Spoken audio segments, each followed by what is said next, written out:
David Bowie. A brilliant song, that. Space Oddity. Well, it's 10:32 and you're listening to 103.7 3-Way FM. This is Take It Easy on a Friday night with Graham Hall here until midnight tonight. Well, next Tuesday, the 21st of July, will be the 40th anniversary of the first manned moon landing. As I mentioned earlier tonight, in Australia, the date was the 21st of July, and this is because of the time difference. In America, it was the 20th of July. And before we talk about the moon landing, though, here are some of the milestones which eventually led to Apollo 11 landing on the moon. It was in October 1957 when Russia pioneered spaceflight with the launch of the unmanned satellite Sputnik 1. America then launched their first satellite, Explorer 1, in January of 1958. The original 7 US astronauts were selected in April of 1958 for the Mercury manned spaceflight program. Then Soviet cosmonaut Yuri Gagarin became the first human in space and the first human to orbit the Earth in Vostok 1 in April 1961.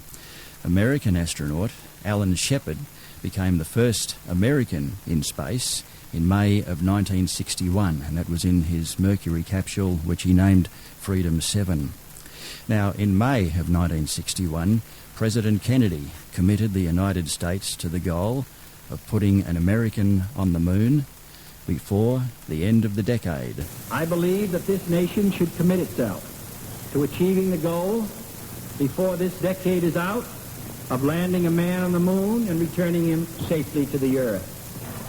No single space project in this period will be more impressive to mankind or more important for the long-range exploration of space, and none will be so difficult or expensive to accomplish.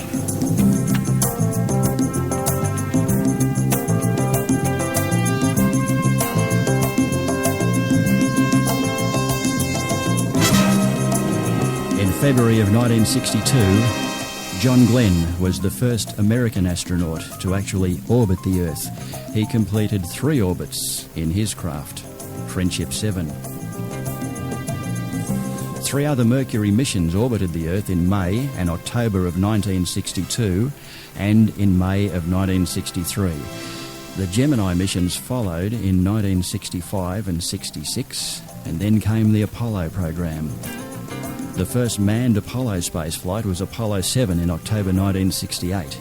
Then Apollo 8 in December 68, Apollo 9 in March 69, and Apollo 10 in May 69. Then came the history-making Apollo 11 in July of 1969, with astronauts Neil Armstrong, Edwin Buzz Aldrin, and Michael Collins. Neil and Buzz landed on the moon while Michael Collins orbited the Earth in the command module. On the actual day of the moon landing, as the lunar module made its final descent towards the surface of the moon, Neil had taken over manual control. This was in order to manoeuvre past a field of large rocks and find a suitable, safe place to land. The fuel level was getting pretty low at this point.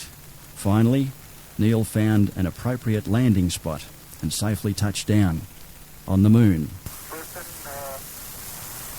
Tranquility Base here. The Eagle has landed. Roger, Tranquility. We copy you on the ground. You got a bunch of guys about to turn blue. We're breathing again. Thanks a lot.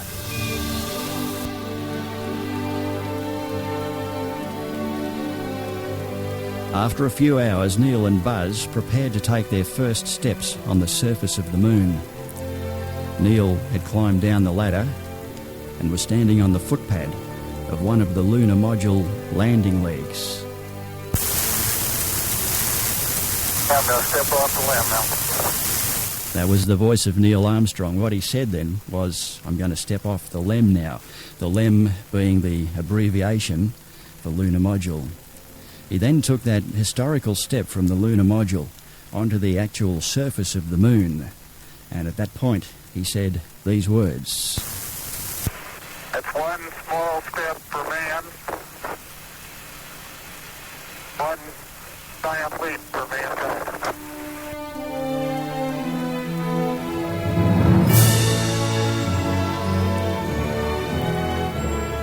Neil Armstrong and Edwin Aldrin spent around about 2.5 hours walking on the moon, collecting samples of moon rocks and setting up scientific experiments.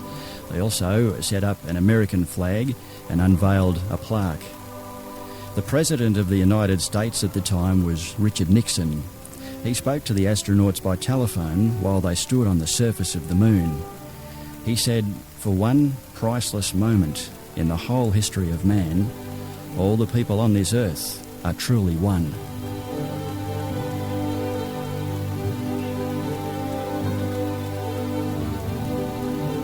We'll have more about the moon landing shortly on 103.7 3-Way FM.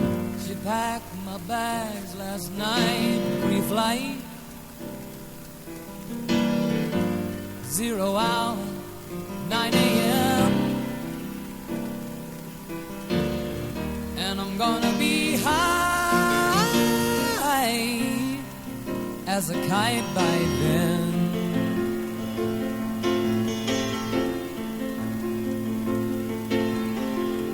I miss the earth so much, I miss my wife.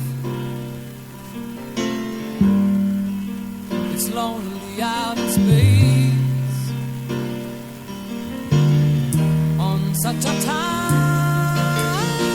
timeless flight.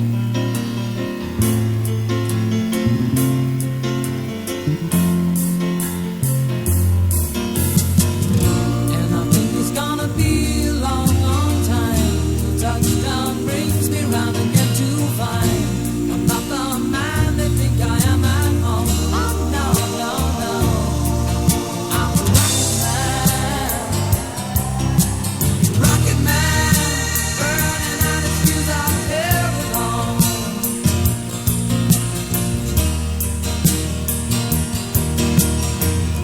And I think it's gonna be a long, long time till touchdown brings me round again.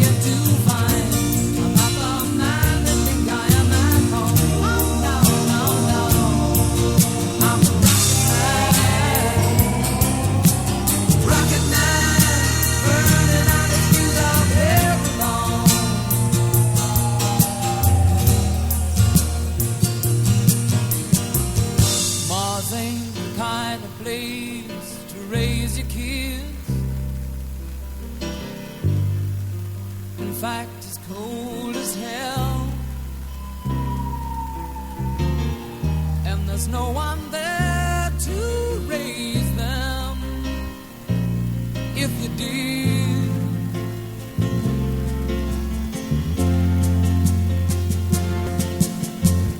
And all the science I don't understand, it's just my job 5 days a week. A rocket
And I think it's gonna be a long, long time.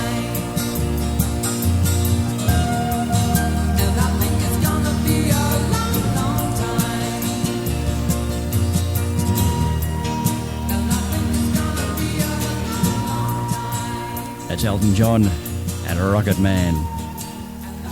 18 minutes to 11. And you're listening to 103.7 3-Way FM. We're talking about the Apollo 11 space flight, this year being the 40th anniversary of the first manned moon landing. The third astronaut in the crew was often referred to as the forgotten astronaut in the mission. He would orbit the moon alone in the command module while the other two astronauts landed on the moon in the lunar module. In Apollo 11, Michael Collins was that third astronaut. And Michael explained that in each orbit it would take around about 2 hours, each orbit of the moon, and during each orbit he would be on the dark side of the moon, in other words completely out of contact with the Earth for a period of about 40 minutes, totally alone. No place probably which is more alone than the dark side of the moon. And there would be only 6 or 7 minutes during each orbit when he could communicate directly to the astronauts on the surface of the moon. The Apollo 11 astronauts returned to Earth in the early hours of the 25th of July Australian time, and they spent about 2 weeks in quarantine as a precaution. There were then ticker tape parades, motorcades, and in September of that year there was a world tour.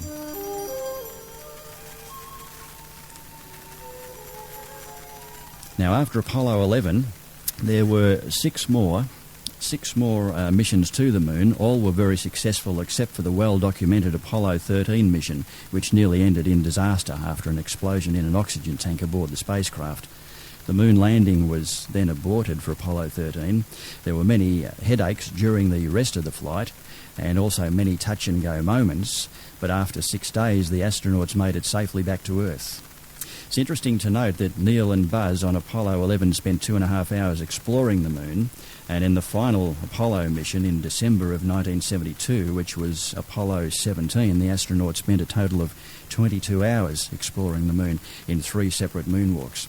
Now, I have a book at home which tells the story of the Apollo 11 flight in detail. It contains an epilogue called Beyond Apollo by science fiction writer Arthur C. Clarke. And in that epilogue, when referring to the future exploration of space, he says this: "Whether we shall be setting forth into a universe which is unbearably empty or one which is already full of life is a riddle which the coming centuries will unfold."